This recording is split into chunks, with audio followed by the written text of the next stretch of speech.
जय माता दी। आइए माँ के 9वें अध्याय का अध्ययन करते हैं। ऋषि बोले, हे राजन, रक्त बीज के मर जाने पर शुंभ निशुंभ दैत्यों का क्रोध बढ़ गया है।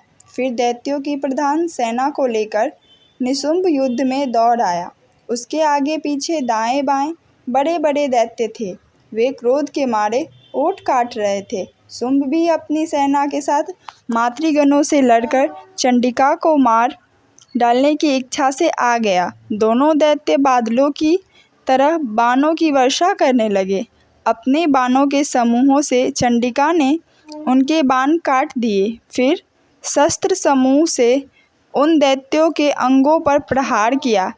निशुंभ ने तीखी तलवार तथा चमचमाती ढाल उठा ली और देवी के पराक्रमी वाहन सिंह के सिर पर प्रहार किया। अपने वाहन पर इस प्रकार प्रहार होता देखकर देवी ने क्षुरप्र नामक बाण द्वारा निशुंभ की बड़ी तलवार तथा 8 चंदों वाली ढाल काट दी। तलवार तथा ढाल के कट जाने पर उस दैत्य ने शक्ति चलाई।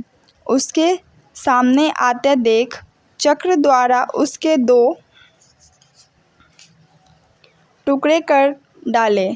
तब तो अत्यंत कुपित होकर निशुंभ दानव ने शूल उठा लिया और उसे फेंक दिया।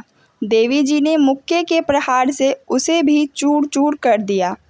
गदा उठाकर फिर चंडिका की ओर फेंकी।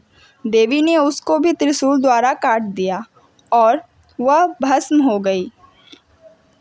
उसके अंततः दैत्यराज को फरसा उठाए आता देखकर बाण समूह ने से प्रहार कर उसे पृथ्वी पर गिरा दिया। उस भयानक पराक्रमी भाई निशुंभ ने इस प्रकार धराशायी होने पर शुंभ क्रोध में भर गया और अंबिका को मारने के लिए सामने आया। वह रथ पर बैठा था। उसकी बड़ी बड़ी अनुपम 8 भुजाएं थीं। उनमें भयंकर शस्त्र शोभायमान थे। उन भुजाओं से सारे आकाश को ढाँप कर वह शोभित हो रहा था। उसे उस प्रकार आता देखकर देवी ने शंख बजाया और धनुष की अत्यंत दुस्सह टंकार की।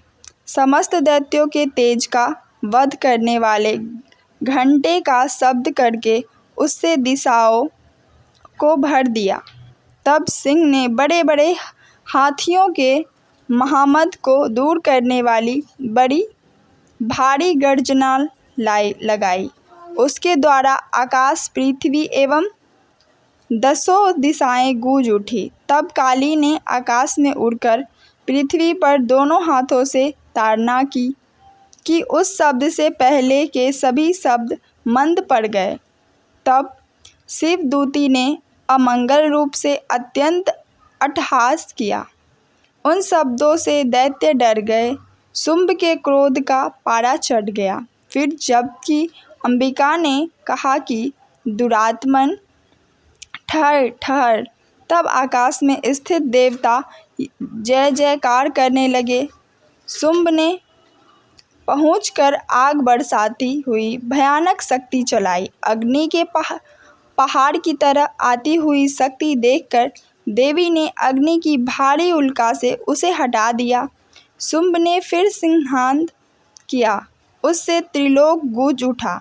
हे राजन, उस सिंहनाद का इतना घोर शब्द था जैसे कि वज्रपात हो।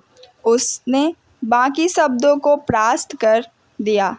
तब शुंभ द्वारा छोड़ते हुए बाणों को देवी ने तथा देवी द्वारा चलाए बाणों को शुंभ ने अपने अपने उग्र बाणों द्वारा सैकड़ों हजारों टुकड़े कर दिए।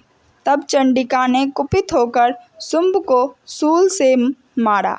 उसके लगते ही वह मूर्छित होकर पृथ्वी पर गिर पड़ा। उतने में निशुंभ चैतन्य होकर वहां पहुंच गया। हाथ में धनुष बाणों से काली तथा सिंह पर प्रहार कर दिया।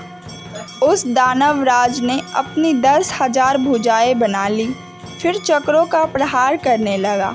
तब घोर संकटों का नाश करने वाली भगवती दुर्गा ने अपनी बाणों से वे चक्र तथा सभी बाणों को काट गिराया। तब निशुंभ ने दैत्य सेना से आवृत होकर चंडिका के वध के लिए हाथ में गदा लेकर बड़े वेग से फेंकी। वेग से आती हुई उसकी गदा को तीखी तलवार के द्वारा चंडिका ने काट दिया। फिर दैत्य ने शूल उठा लिया। शूल हाथ में लिए उस देवी पिरक निशुंभ को आता देखकर चंडिका ने अपना शूल वेग से चलाकर उसकी छाती बींध दी। उसकी छाती के फटते ही उसी छाती से एक और महाबली पुरुष निकला। वह खड़ी और खड़ी रह इस प्रकार कहने लगा। उसे निकलते हुए पुरुष की बात सुनते ही देवी आवाज़ करके हंसी और तलवार से उसका भी सिर काट दिया। वह पृथ्वी पर गिरा। तब भयानक दाढ़ों वाला सिंह, दाढ़ों से असुर के सिर चूर चूर कर खाने वाला, वैसे ही काली ने तथा शिवदूती ने बहुत से दैत्यों का भक्षण कर डाला। कुछ एक घोर संग्राम से भाग गए एवं कितने दैत्यों को काली तथा शिवदूती ने खा डाला और कई सिंह के ग्रास बन गए। इति 9वां अध्याय का अंत होता है। जय माता दी।